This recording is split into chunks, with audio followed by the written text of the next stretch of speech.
도감이라고 장자가 노루장자거든요. 도감뱃을 하는 노루 너는 언제 낳니? 이렇게. 그래서 이태박하고 나는 같았다. 뭐 이렇게 하고 토끼는 이제 한 기원전 이렇게 전후 이때쯤 토끼가 태어났나 봐요.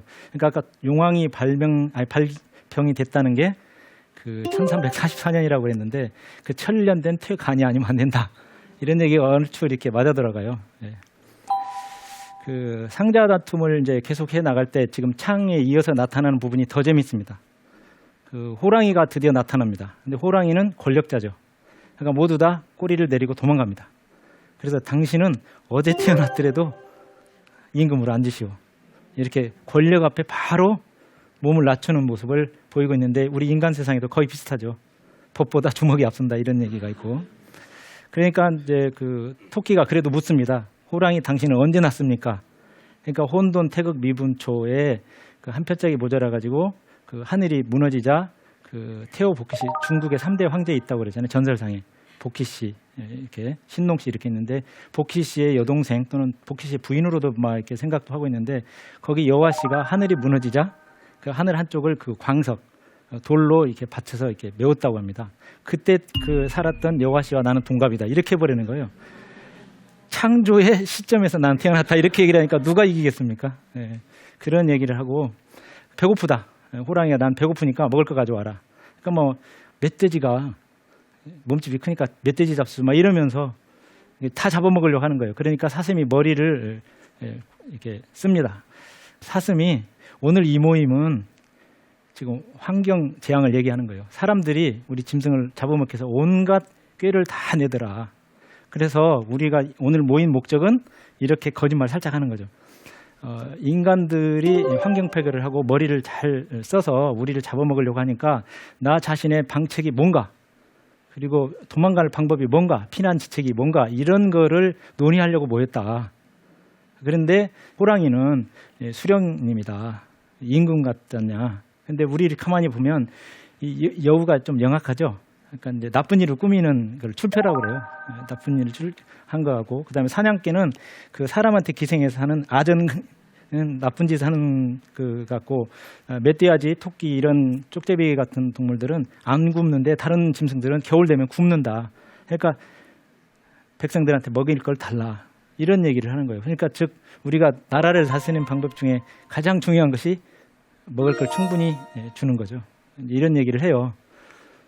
그랬더니 알았다. 그러면 내가 이제 임금이니까 한번 너네 얘기를 들어보겠다. 얘기 한번 해봐라. 그러니까 토끼가 이런 말을 해요. 사냥개 잡아먹어 주세요.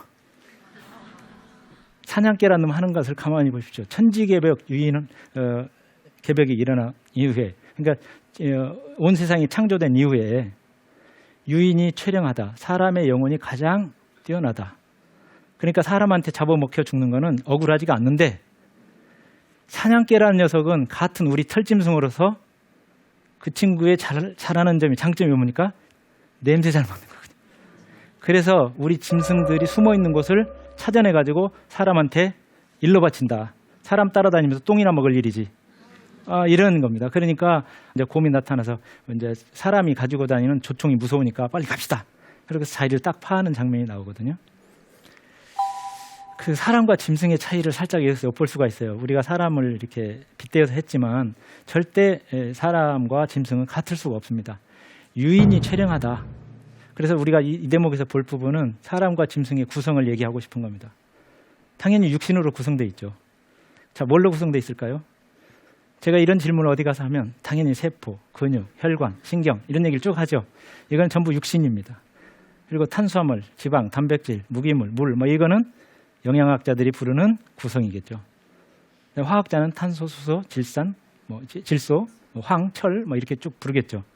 분류가 안 됐는데 우리가 한 가지 빠진 사실이 있죠. 기운이 있고 영혼이 있습니다. 그러니까 혼은 신체 구성에 있어서 양성적인 면입니다. 그러니까 이때 태어날 때 가지고 이제 들어와요. 그 창조의 얘기에. 그리고 육신을 입어요. 아까 부모님은 육신을 낳아준 창조주다. 그리고 거기를 연결하는 고리가 원기예요. 이게 자동차로 말하면 배터리에 해당되는 거예요.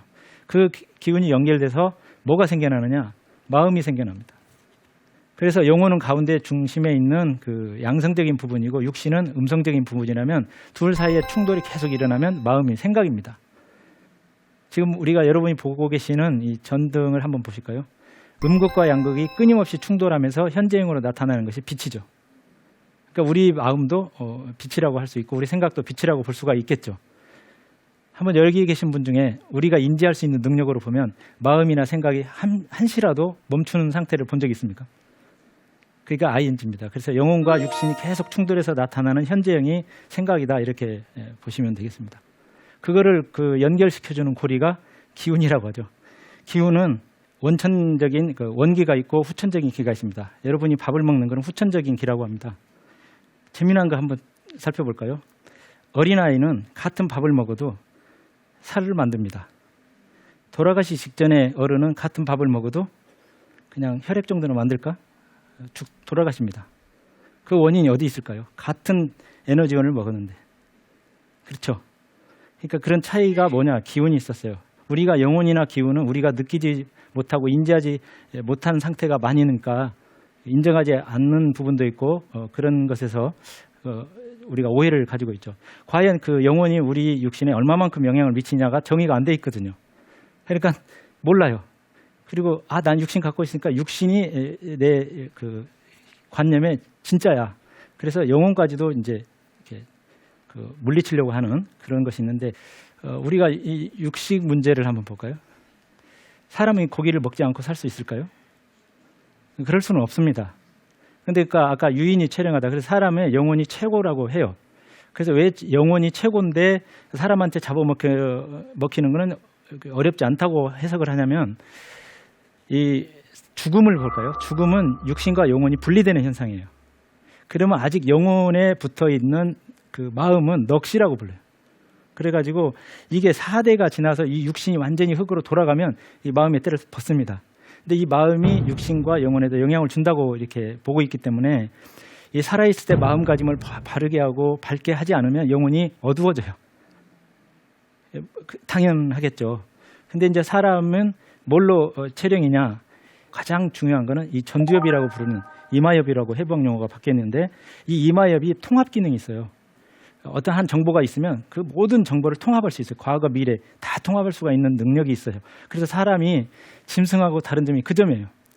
통합 기능이 아주 발달했기 때문에 이 지구상의 창조물들을 또 피조물들을 아니면 같이 더불어 살아가는 짐승들을 관리할 수 있는 능력까지 가지고 있는 거예요. 그래서 사람이 마음을 잘못 쓰면 안 된다는 거죠. 아까 이 앞전에 얘기했듯이 아이들이 하고 싶은 게 없다 그랬잖아요. 하고 싶은 게 왜 없을까요? 사람이 태어나서 하고 싶은 거 3가지가 있습니다. 오래 살고 싶죠. 그 다음에 이름을 널리 알리고 싶어요. 그리고 미래를 예견하고 싶어요. 그런 능력을 갖추고 싶어요. 자연이 올바르게 살면 앞날이 보입니다. 점치는 무당이 아니고요. 근데 그 2번째 이름을 널리 알리고 싶다는 다른 말로 말하면 관심을 받고 싶다. 즉 인정을 받고 싶답니다. 예를 들어 볼까요? 40점을 맞아온 학생이 있어요. 수학. 어떻게 말합니까? 너는 그 정도밖에 맞지 못했어. 이렇게 합니다. 실은 그 반평균이 27점이었거든요. 그러니까 40점이 어마어마하게 잘 본 겁니다. 근데 우리가 가지고 있는 기본 그전 관념으로다가 뭐라고 하는 거예요? 엄마 나 우리 반 평균 27점이야. 아 그래 잘했다. 이렇게 해야 되는데 그래 다음에 잘해라. 이렇게 얘기해버려요. 그러니까 그런 일들이 몇 번 반복되고 나면 말문을 닫죠. 그래서 누구를 찾아갑니까? 우리 애완동물을 찾아가요. 애완동물은 자기가 물론 먹을 걸 위해서 꼬리를 치죠. 그런데 어떻게 합니까? 존재 자체는 인정해줘요. 당신 왔어. 먹을 걸 주는 당신. 그러니까 우리가 반려동물이랑 애완동물에게 인정을 받습니다. 그러니까 고맙죠. 그러니까 자기를 인정해주는 존재한테 자기는 아낌없이 베풀 수밖에 없는 거예요. 그게 관계죠. 남편한테 반찬을 해줬는데 맛있다, 잘했다, 수고했다 이런 소리 한마디라도 들으면 더욱더 잘하려고 하는 게 사람 마음인데 야 이거밖에 못했어? 한다든가 맛 없네, 고추장 가져와 막 이렇게 얘기를 하면 정말 이렇게 그렇죠. 그런 것이 있으니까 우리는 인정해줘야 되고 우리가 짐승을 대하는 자세도 그 관계에 있는 건데 우리 수군가가 재밌는 것이 경계선을 함부로 넘으면 위험하다는 것을 항상 내포하고 있습니다. 육지에서 수공을 가면 위험하죠. 그러니까 지금 자기와의 관계를 어느 정도까지 할 거냐. 그래서 자기가 키우고 있는 짐승과 나 관계가 어느 정도까지 깊어질 거냐. 짐승은 저희보다 먼저 죽어요. 평균 수명으로 보면. 너무 거기에 과도한 그 슬픔을 가지면 마음이 병이 생긴다고 그랬잖아요. 그런 관계를 좀 해주시면 좋겠고, 그래서 제가 이렇게 말씀드리고자 하는 요지는 이러한 혼란. 어떤 사람은 우리 개 좋으니까 너 개 먹지 마 이런 얘기도 하고 막 이런 게 많이 있잖아요. 그러한 혼란은 바로 그 경계가 어디인지 몰라서 하는 거다는 제 생각이고, 그 다음에 그 경계를 일반화 시키려고 하는 데서 비롯되는 거죠. 차이가 있으면 차이로 그쳐야 되는데 차이를 아까 동질성을 갖다가 대입시키는 거예요. 그러면 우리가 문제가 생길 수 있다라고 하는 게 제 이야기가 되겠습니다. 결론은 우리가 선을 넘지 말아야 된다. 예, 그 수군가가 그걸 이야기하고 있지 않나 저는 이렇게 바라보고 있습니다. 들어주셔서 고맙습니다. 네.